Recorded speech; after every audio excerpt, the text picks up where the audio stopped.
Weeks passes pretty quickly, and we're here to talk about aviation again. Martin is with me in our Wellington studio. Plush studio surroundings. Oh, absolutely. Only the best acoustic material. Yes.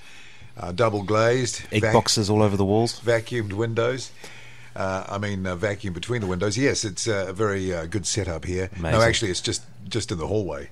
It's a couple of old PCs in the hallway. Yeah, that's what it is. Oh, don't burst people's bubbles. No, mate. well, it's a high-tech production facility. Never show people behind the curtains. Yeah. Wizard of Oz style. Anyway, we're here to talk about aviation. Now, a bit of housekeeping here. We talked about Qatar Airways flying their A350s double daily. I think we were talking to a couple of other cities, but a YouTube contributor has pointed out that we had that wrong. It was actually Frankfurt and Singapore, not London and Malaysia, as we said. Catastrophically wrong. But we have a disclaimer. We say we don't claim to be experts. No, and we've just proved that.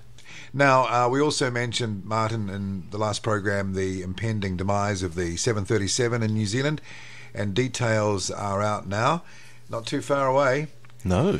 The final or last 73 is operating now, apparently, and its registration is NGI. NGJ allegedly was the last 737-300 that Boeing built, and that was retired about a week ago. So 6th of September, final day. End of an era. End of a long time, as we talked about last time. The aircraft will be flying Auckland Christchurch, leaving at around 2 in the afternoon on that day as NZ 521, returning Auckland Christchurch 1835 as NZ 557, and then there's a gap, and they'll take it around the country and do a bit of joyriding for staff, and then Christchurch and demobbed and who knows what. The desert. Probably, eh? Yeah. There's a bit of a market, though, for well-maintained 737-300s for, parcel conversions? Oh, and there's a whole lot of sort of secondary and tertiary airlines out there that would no doubt like a well-maintained 737. Yeah, so they'll probably sell it, actually. I doubt they'll scrap it, but it'll probably sit in the desert for a while until somebody takes it. Yeah. It's interesting to note that we have a history of operating firsts and lasts of particularly 737s. The prototype 200, after Boeing finished with it, we got it cheap. NAC got it cheap and bought it for some millions of dollars less than the normal price. And that operated here, I think, until the mid-80s. Oh, yeah? They said that was slightly different because it had, obviously, being experimental in the early stages, different locations for pitot heads and all that sort of stuff, and static ports all around. But they brought that back into service. And for people who have any sort of German aviation knowledge, when Ansett New Zealand set up, they got a bunch, I think 4, of the old Lufthansa 100s. Who were the first people to buy the 73, right? The launch customer. And they'd just come out of Lufthansa service, and that would have been in, 85, 86, came here. Well, one of those was the very first 73 in commercial service, not the first one built. That never flew commercially, but the second one built. Okay. And I just mentioned the 737-300 there, the final one built. So we've sort of done that. Yeah. Over the years. In other words, buying cheap aircraft. Yeah, buying cheap old planes. That otherwise would be, mothballed, scrapped, or sent to a museum. Yeah. Which is what's happening to the first 727-100 ever built, right? Now, isn't that a beautiful looking beast? They've just painted it up after, I think it's been 15 years in restoration at Payne Field, Everett. Those guys who paint the aircraft on the ground in the non-traditional way, I don't think they spray it. They use rollers, don't they? Yeah, roll it on. Man, do they get good results. Yeah. I visited that aircraft a while back. I've mentioned that before. They're actually going to fly it, aren't they, from Payne Field down to Boeing Field. It's going to be restored to flying condition. Yep. Yeah. I think they have to go through quite a few hoops. It's like just a one-off flight that's allowed. Yeah. Not allowed to fly. Ferry flight. Yeah. Only once. They'd have to apply again to fly it again. Yeah. That's what I like about the Americans. They could easily break that up, put it on a truck, take it down there, reassemble it. You'd never know. Yeah. But having it arrive in flying condition, yes, and then being displayed, and the last time, it moved, it flew to where it's being displayed, I like that. Yeah, and it'll probably be displayed with all the engines and everything on it, so you'll have the smell of the oil dripping and the kerosene. No, that's how it needs to be. I hate it when you go and see an airliner on display and there's no engines in it. And they're going to build a big pavilion over that part of the Museum of Flight, which will protect, the 74, the 73, all those planes in there. So that's going to be fantastic. Yeah, it will be. I'm so pleased that that's come to an end. It's been such a long haul. And, United Airlines were quite... they were nice to donate the plane, but what they did was they stripped all the useful parts off it. Yeah. So it put them behind for years and years in trying to get the thing shifted. But you wouldn't. Given the value of those parts, really, to an airline of that size, did it really make that much difference? And they were running it out anyway. It was all, they were retiring them anyway at the time. So they had to replace the hydraulic system. I think the electrical system was pilfered for parts. So good to see. So that clears out the old stuff. One of the big stories of the last 2 weeks. More Malaysian government obfuscation regarding MH370. It looks like they're desperately trying to manage the whole narrative about that, but they can't now because the French Accident Investigation Board have taken control, as they have to if French nationals are involved. Yes. And they're playing by a completely different set of rules. They're actually being factual and not spouting off until they actually know anything. So they haven't even confirmed that wing flap is off MH370. I've been thinking, I'm sure it's crossed your mind, remember the South African 74200? Heidelberg. Went down over the between Madagascar and the continent. If it's a piece of an aircraft and it's not the Malaysian Airlines plane, it'd have to be that plane. No, because there is muscles growing on this bit of wing, and it does correspond roughly with the age, but I mean, I don't want to go too deep into conspiracy theories and all this type of thing, but some people have suggested, as people will, that if you wanted to put people off the scent and you knew something had gone horrifically wrong and you didn't want to admit to it, maybe you would have gone and got a bit of a 7777 and chucked it in the sea, like a plant, 6 or 7 weeks later. I mean, I really don't think that happened, but the way the Malaysian government's been playing it, you wouldn't put it above them. That's what people are saying. You'd have to be insane to sit around a table and contemplate actually doing stuff like that, wouldn't you? Absolutely insane. You're being...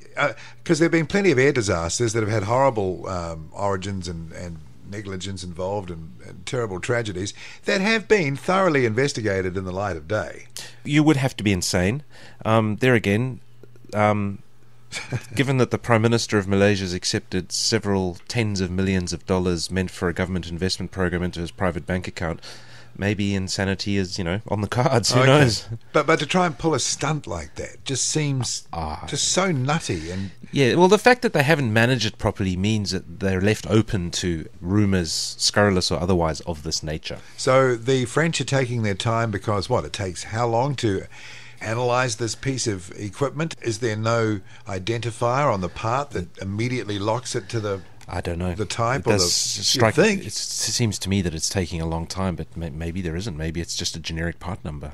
But I can't imagine that is the case given the traceability requirements for aircraft spares. So quite interesting.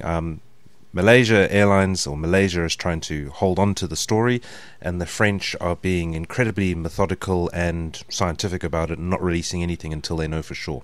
The Malaysian government, though, came out within the last week and actually declared that the aircraft had landed or made a relatively soft landing in the water. They sounded pretty sure about themselves. They did, but again, the French haven't agreed. They said until we know, we don't know. So why even say that? Speaking of this disaster, the 777 model, fascinating incident that occurred on a BA 777. Yes. Maybe we should be thinking about this in the context of MH370. So this is a flight to North America from Heathrow in a 777-200, and they were up over Scotland, and the flight crew in the cockpit suddenly started realizing that they were getting short of breath and having to take deep breaths more and more often to get some air. They then noticed that if they opened the security door to the main cabin, that the symptoms disappeared. So they worked out, obviously, they weren't getting enough air. Right. They then left the cockpit door open, having to use cockpit crew and cabin staff to guard the door in case somebody tried to rush the cockpit. Anyway. Then they spoke... The evildoers, of which planes are generally is about 40% evildoers. Yes. They put them down the back, though, so it takes longer to get. Longer run. Yeah. They then worked out that it was due to oxygen starvation. They phoned the base, worked it out, shut the cockpit door, put their oxygen masks on, returned to London, got to London, and turns out this plane, people had registered sort of issues with airflow in the past, and it had been signed off as they hadn't found anything. This time they did a thorough examination, and what they found was that the air inlet to the cockpit was blocked with litter, debris. They mentioned bubble wrap, bits of plastic, small bits of paper. And it was enough. There was enough blockage to cause the flight crew to start feeling lightheaded. Gosh. And worried. Well, that sets a precedent, doesn't it? Mm. That's a possible scenario for what happened on MH370. Especially at night, if the crew are very tired, perhaps, as you said once, dozing. Yeah. That if the oxygen level gets too low, that they could fall be asleep and they never wake up. Yep. And you're never going to, apparently you're never going to get into that cockpit, although we have heard a lot about alternate entry methods and blah, blah, blah. Yeah, but you may not be able to realise in time. Also, the autopilot can become disconnected and you can descend into the sea and no one can get in to stop it. These things happen. What about the Egypt Air fire on the ground in Cairo then? I wonder if there's any link to that being blocked up, because if that was burnt away, you'd never know. No, you'd never know. Yeah. It's interesting. So it must be a downward-facing air inlet, and stuff can fall into it. Accumulates and then seals off. You get like a piece of bubble wrap go over the top of it ultimately, and then you've got a seal. And it doesn't sound like it's very big if they say relatively small bits of debris were blocking it. Gosh. Yeah. And that security door is so sealed that it's not letting air in from the main cabin. Who knew? Yeah. I wonder if the Malaysian had that sort of door. I guess that'd be a standard fit, otherwise you wouldn't be allowed to fly into a lot of countries. Yeah, no, I guess it's a standard thing. Very interesting, fascinating. All right. Martin, I remember a few years ago, one of our colleagues, when we were doing the air shows in America, Jonathan Elliott, who's in the UK, went along and interviewed the folks who had just got lottery funding at that time. So we're going back about 10 years almost. Lottery funding to complete the restoration of a Vulcan bomber, and I think purchase some engines from the RAF, the Olympus engines, to get the thing airworthy as a national treasure and go fly around air shows. That's exactly what they did. And I think people have just had a ball from what I've seen in the videos and stuff, seeing this incredible looking machine flying around. We can talk about how advanced it was and maybe where it could have ended up if they kept making it or producing it. But it's sad news. This thing's made its last flight, I think. Yep, last flight. Funding's run out, time's run out. There's a few time-limited parts which are not worth making. The CAA, Civil Aviation Authority in the UK, doesn't want to extend the permit to fly, and it did its last flight with a spectacular low flyby and some sort of light aerobatics off Beachy Head in the UK. And if you go to YouTube and do Beachy Head Vulcan, some very, very good footage of an amazing looking plane. It is an amazing looking plane. It's so far ahead of the time. Of course, they had the first version, and then the second version had that wing, cranked, that's right, horizontally cranked wing, designed to carry nuclear weapons. I think there were two particular bombs, and the names escape me, but they had sort of blue steel and all this type of thing. Blue steel was one of them, I think. Yeah. One of them was a hydrogen bomb. I remember that. Yeah. You wonder what could have happened with the Vulcan if they kept with it. Well, if they'd done what the Yanks had done, and like the B-52 just kept it going and going and going, and developed it, because I look at the B-2 and I look at the Vulcan, I don't see too much difference, I got to say. Well, in terms of technology, different philosophy, but the technology is very similar. Well, it could have gone. My point is, they could have had a stealth bomber probably with the Vulcan. Yeah. I mean, when you see it front on, you can hardly see it. Yeah. So you just see the tailplane sticking up, but the rest of it's so flat. And new engines, glass cockpit, lightened it up. It could have been effective to today as a heavy bomber. The B-52, which is a similar era and kept going for even longer, it's a lot more versatile though in terms of what it can carry. And it's simple. Yeah, the Vulcan didn't have a huge bomb bay, and up until recently its range would have still been quite limited because they didn't have the engines for it to extend the range. But just an amazing looking thing, and interesting that it's got a fighter-style joystick. It doesn't have yokes, and when you look at the cockpit shots, I mean, I'm surprised they can see anything over the combing. They're sort of stuck down behind this wall of dials. Inverted Venetian sort of windows. Yeah. It's weird, but an amazing looking plane. Oh, and very ahead of its time, because on that thing, everything was electric. The brakes were electric, the control surfaces were electric, everything was electric. I think Roy Chadwick, who's a famous designer, was the main man behind the Vulcan back in the day. He was quite a well-known World War II aircraft designer, wasn't he? Yes, and he was. The initial designs were even more futuristic because there was a completely triangular plan form with tip sails instead of a big vertical tail, and so it would have been even more stealthy, possibly. Okay, and that was the last of the 3 V bombers. Yes, yes. The Valiant, the Victor, and the Vulcan. Yeah. Don't you love it? Yeah. The Victor and the Vulcan were crazy looking. The Valiant was a bit pedestrian and didn't actually last that long. Well, I think they had wing fatigue problems with that. Yeah. They weren't. It was rushed in. It was a stopgap. Vulcan with blue steel. Yeah.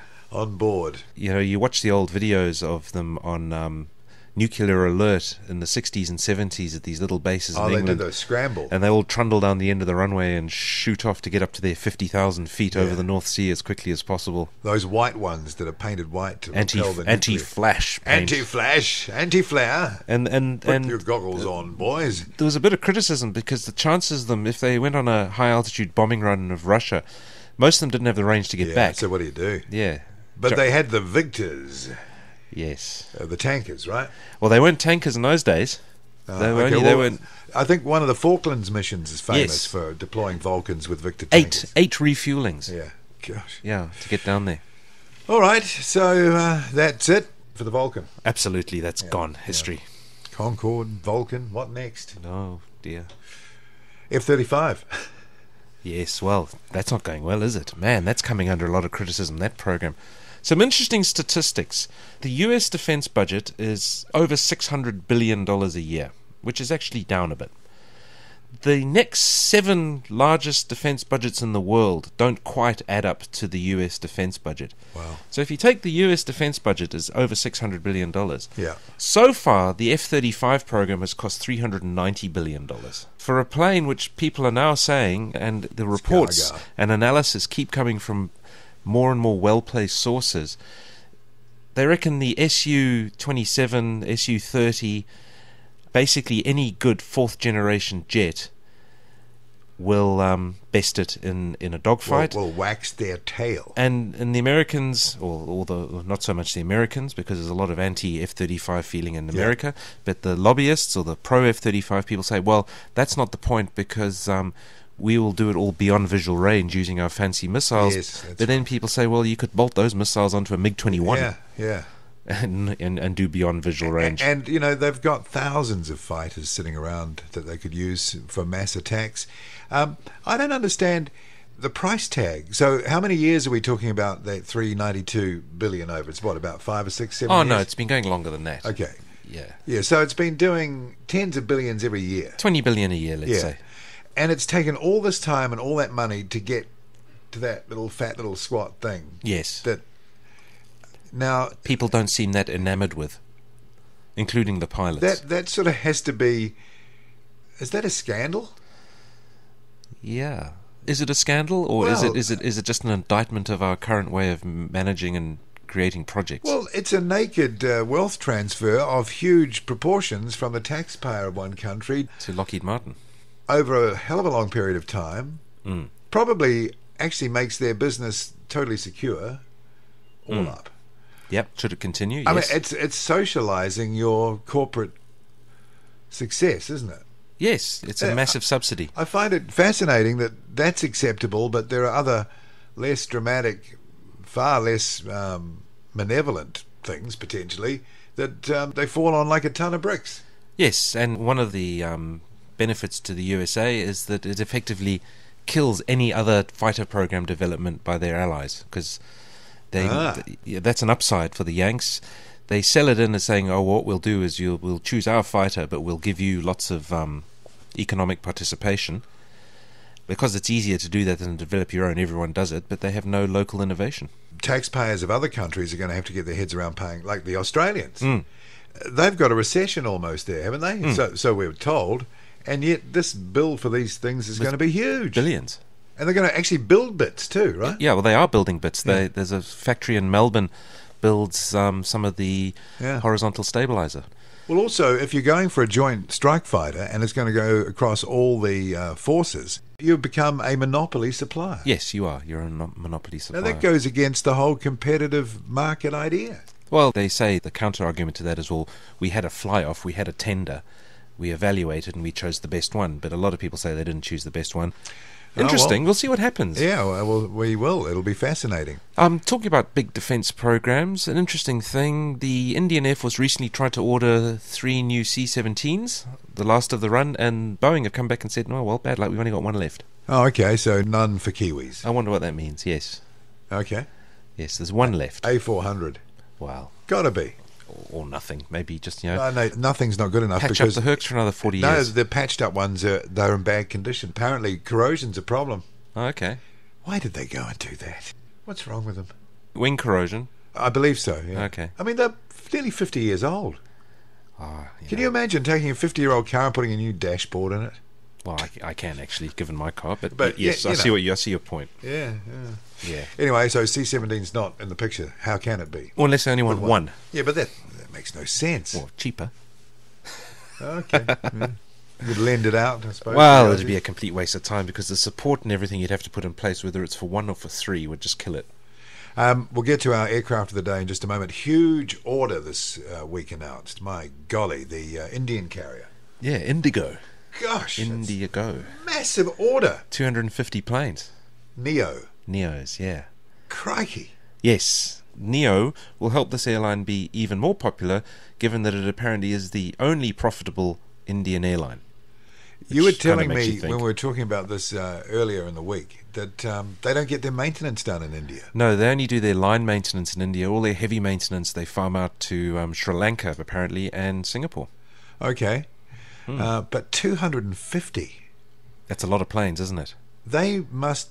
Well, India's a huge country with massive population, so I guess the scale shouldn't be surprised. But obviously there's a working business model there that writes the checks for that. It's going to be, a huge thing to absorb because they've only got about 100 planes now. I think less than 100. Yeah. I think they've still got something like 80 still to come of their previous order. Now they've got an order another 250.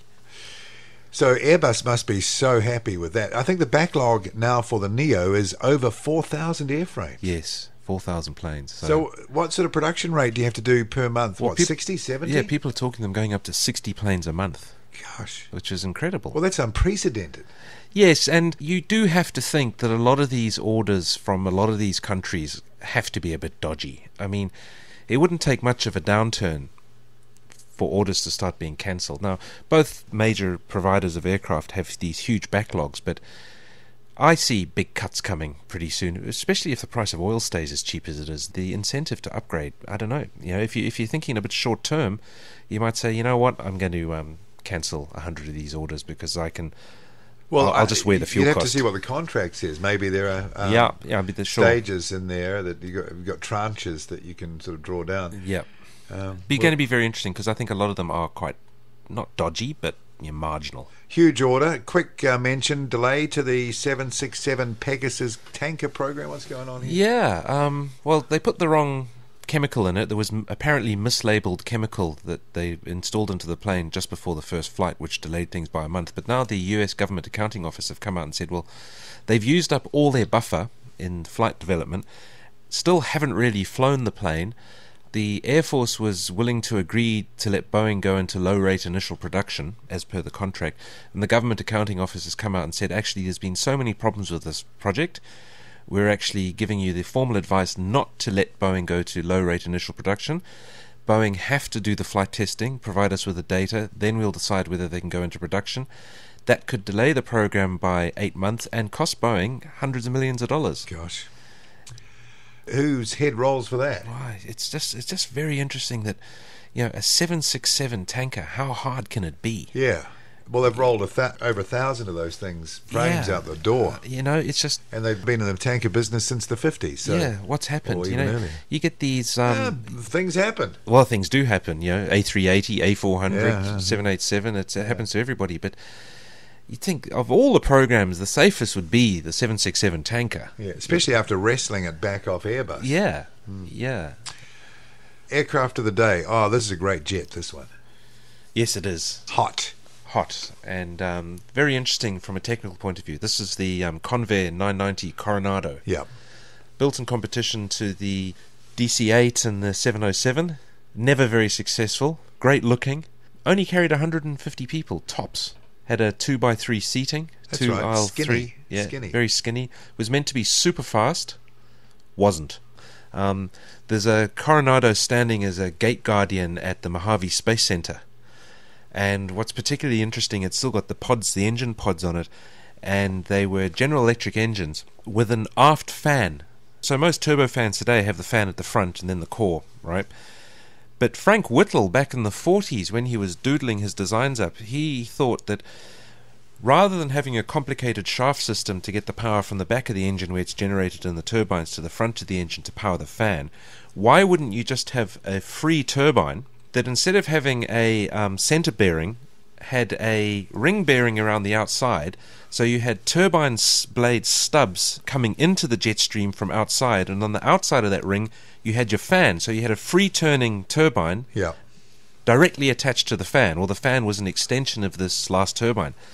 They were all ready to go in it, but then the Air Ministry cancelled it as risky and everything. Anyway, the General Electric engine on the Coronado actually did this. It was the only commercial engine that put an aft fan on, and by all accounts it was really good. The reason the plane used too much fuel is because the design was rubbish, not because the engine was bad. Yeah. But to put these things into perspective, a Coronado going across the continent, North American continent, with full, used about 13 and a bit thousand pounds of fuel an hour. A 757 with over 200 people on it uses about half that. So shows you how things have changed. A real guzzler. Yeah. They had those bubble structures, Kugelmann fairings on the top of the wings. Now, was that sort of like something put on afterwards to address a performance? Yes. So what they discovered during development was that there was a shockwave forming over the outer wing, and rather than redesign the whole wing, they worked out that if they could put these fairings on it, it would stop that shockwave. In the end, it also gave them space for the fuel tanks, which the plane so desperately needed. Oh yeah, more fuel. Yeah, more fuel, which it needed. Swissair really liked them. Swissair flew them for over 10 years. Right. All over the world. There are only 37 of them built. Yeah. And of course, if you look at old photos, there's Spantax, that Spanish charter airline. They were big on them. By all accounts, they were a very solidly built, very good aircraft. They were just rubbish. Yeah. And they really didn't make an impact at all. I think the 880 had some domestic service in the US, didn't it? The model before, TWA, and I think maybe Delta had a few. They only made them for 2 years, and they flew on to the 80s. Oh, really? Yeah, I was going to say none anywhere in any sort of service now. No, the last one stopped flying, I think. I think Spantax had one knocking around until the very late 80s, early 90s, but they're all just scrapped. Interesting that engine configuration you're talking about didn't sort of translate to future designs. Some of the reason for that is if you wanted to put a really big fan on it, it made engine installation quite tricky. So as fans got bigger, it made more sense to hang the engine lower and have the fan over the front of the wing, so you had more room. Yeah. Okay, so the General Dynamics... Is it General Dynamics? Yeah, I think it is. Convair 990 Coronado. What a great name. You can imagine the pamphlets in the promotional movies talking about the Coronado. Men in hats smoking while eating lobster in first class. Or if it's a New Zealand one, roast lamb. A roast lamb with boiled carrots. Gosh, that must have stunk out the cabin. All right, so that's our program for yet another fortnight. Paul Brennan here in Wellington. Martin Noakes, still in Wellington. See you later. Cheers.